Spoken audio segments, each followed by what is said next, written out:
Repo rate क्या होता है? पहले एक चीज समझिए कि तीन एंटिटी है। एक होता है RBI, reserve bank of India. एक होता है आपका बैंक जिसमें आपका अकाउंट खुला हुआ है, जिसमें आपका पैसा रहता है। और तीसरे हो गए आप, यानी स्लैश ग्राहक। ये तीन एंटिटी को समझिए। अब मैं आपको समझाता हूं रेपो रेट और सीआरआर क्या होता है। अब सीधा सा हिसाब यह है कि भाई बैंक आपको लोन देता है, ना आपको। आपके पास पैसा नहीं, आप बैंक वाले से बोलते हैं मेरे को पैसा दोगे दोस्त?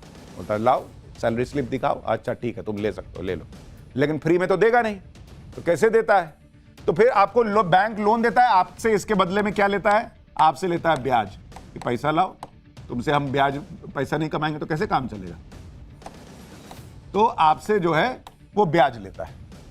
लेकिन इसी तरीके से आरबीआई जो है वो भी बैंकों को लोन देती है। हां, आरबीआई भी बैंक को पैसा देती है, और वही पैसा, उसमें से कुछ पैसा जो है वो बैंक आगे लोन जो है वो आपको देते हैं और आपसे ब्याज लेते हैं। और कंज्यूमर क्या देता है? ईएमआई, ब्याज देता है। अब आरबीआई जिस रेट पर बैंक को पैसा देती है, ये जो पैसा दिया, जिस रेट पर दिया, इसको कहते हैं रेपो रेट। इसको समझिए। तो बैंक, जैसे आप ग्राहक है वैसे ही आरबीआई के लिए बैंक ग्राहक है। तो आरबीआई ने बैंक को पैसा दिया, उसको कहते हैं रेपो रेट। और इसी रेपो रेट को आरबीआई ने कम कर दिया, घटा के कितना कर दिया रेपो रेट को? 5.5%, 5.5%। यानी अगर आरबीआई बैंक को 100 रुपया दे रहा था, तो पहले ले रहा था कितना? 6 रुपया ले रहा था कि भाई 100 रुपया में 6 रुपया मुझे दो इंटरेस्ट के तौर पे। अब वो कह रहा है कि भाई 5.5 रुपया ही दो, 50 पैसा तुम्हारा छोड़ दिया हमने। अब बैंक का 50 पैसा बढ़ गया, उसके पास बच गया। अब उसके पास पैसा बचा तो इसका मतलब वो ज्यादा लोन बांट पाएगा क्योंकि उसके पास पैसा देने के लिए है। दूसरा, भाई उसका पैसा बच रहा है तो वो आपका होम लोन, आपका पर्सनल लोन, आपका कार लोन, जितना लोन आप बैंक से लेते थे, बैंक कहेगा यार मेरे पास पैसा बच रहा है तो तुम लो ना, तुमको भी फायदा देता हूं, तुम भी कम पे ले लो। तो ये आपका home loan, personal loan, car loan, सबकी ईएमआई सस्ती हो जाएगी। अब आप कहेंगे ये सीआरआर क्या भला है, ये तो बताया ही नहीं। अब क्या होता है कि नियम बनाया है आरबीआई ने कि बैंक को अपने जो उसके पास पैसा है उसका एक नियत हिस्सा वो आरबीआई के पास जमा करना पड़ता है। जो पैसा जमा करना पड़ता है उसको कहते हैं सीआरआर, कैश रिजर्व रेशियो। क्योंकि भाई बैंक सारा पैसा दे दिया लोन में, उसके बाद जिसका पैसा वहां जमा है वो कहेगा मेरा पैसा, तो क्या मेरे पास पैसा नहीं है। तब तो बैंक कहती है कि भाई थोड़ा सेफ्टी रहना चाहिए, तो तुम्हारा अपना कुछ पैसा मेरे पास जमा रखो। तो वही कैश रिजर्व रेशियो होता है।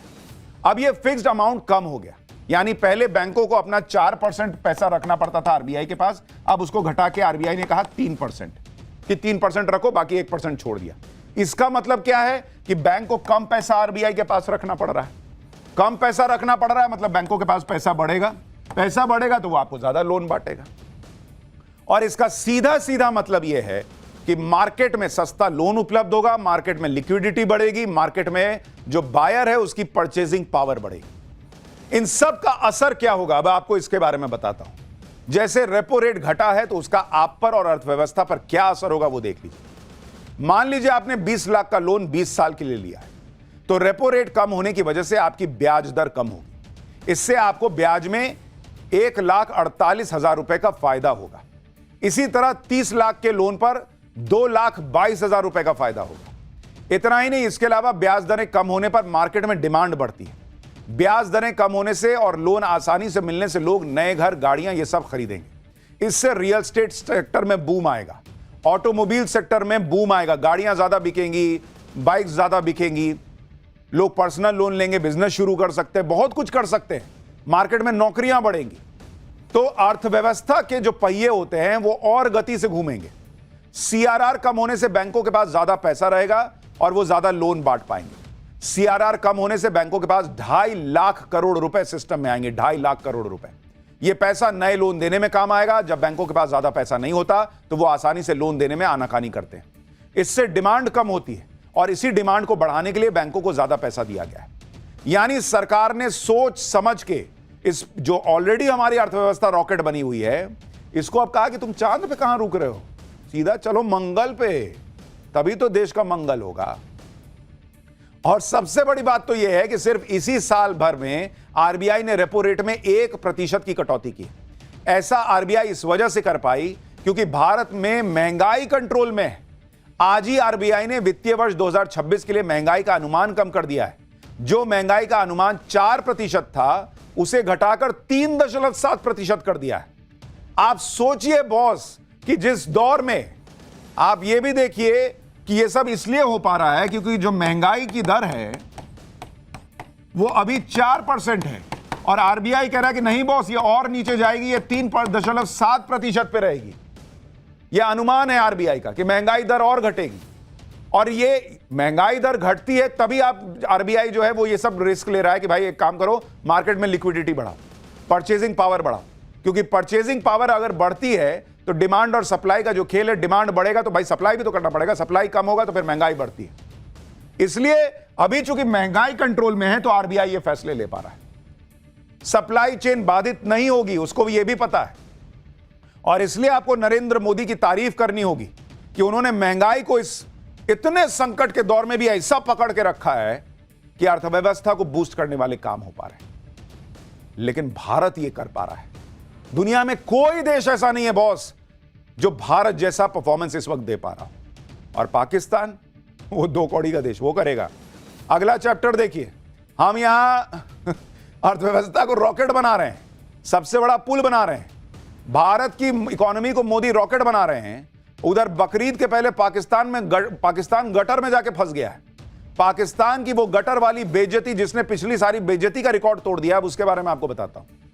भाई एक तरफ नरेंद्र मोदी भारत की रफ्तार में गियर पे गियर लगा रहे हैं, ये अगला लगाओ, चांपो, तेजी से चलेंगे।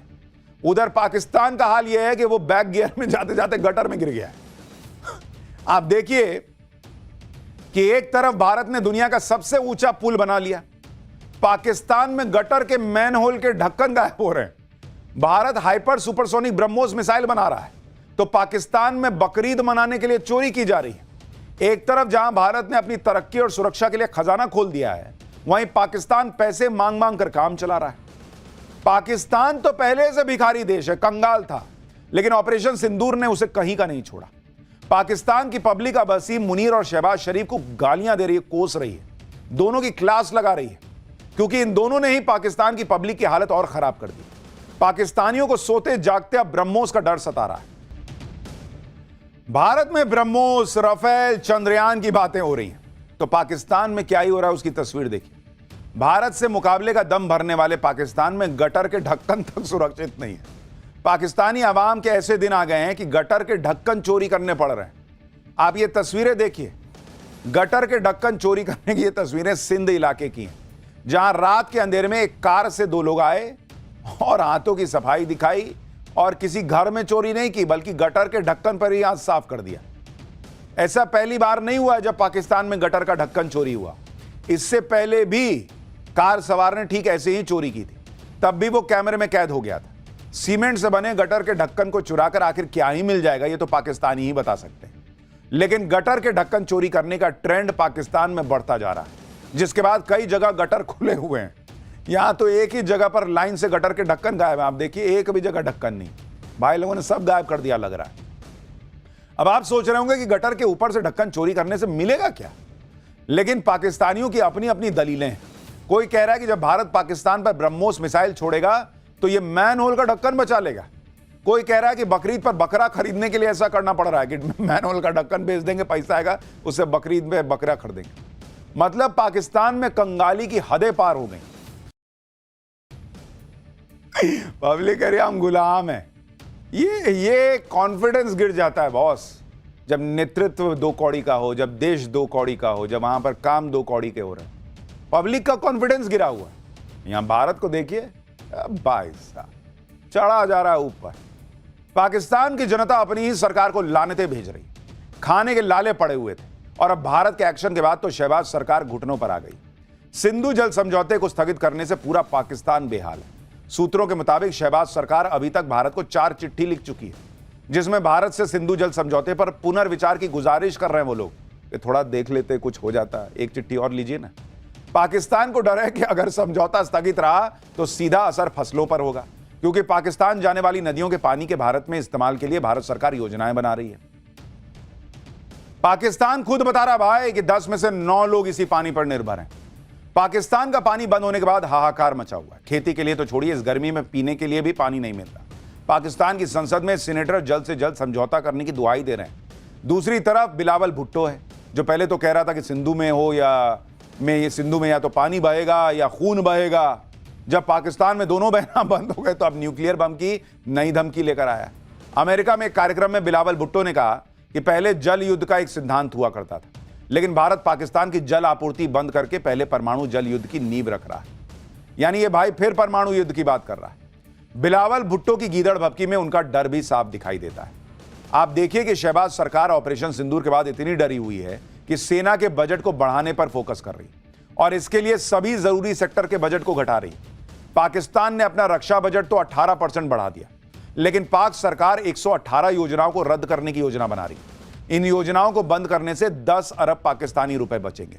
पाकिस्तान के लिए पैसा बचाना इसलिए जरूरी है ताकि वो टैक्स से होने वाली इनकम वहां पर जो लगातार घटती जा रही है, और पाकिस्तान में टैक्स से जीडीपी का रेशियो 2018 में 13% के मुकाबले घटकर 2023 में मात्र 9% के करीब रह गया था। भाई पब्लिक कमा ही नहीं रही, टैक्स कहां से देगी? पाकिस्तान कंगाली के इस कगार तक पहुंच चुका है कि अब तो पाकिस्तान ने पीओके के बजट में भी कटौती कर दी।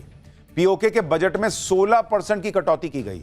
अब पीओके का बजट 75 अरब से घटकर 63 अरब पाकिस्तानी रुपए रह गया है। बजट में कटौती से सबसे ज्यादा असर पीओके में पानी, बिजली और सड़क की योजनाओं पर पड़ेगा। शायद शहबाज शरीफ मानते हैं और जानते हैं कि पीओके जल्द भारत में मिल जाएगा, इसलिए सोच रहे वहां विकास क्या करना, फिर उधर मोदी जी कर ही लेंगे। एक तरफ पीओके है, दूसरी तरफ बलूचिस्तान। पाकिस्तान ने अपने पैर पर ऐसी कुल्हाड़ी मारी है कि पीओके के बाद अब बलूचिस्तान भी पाकिस्तान के हाथ से छूटता दिख रहा है।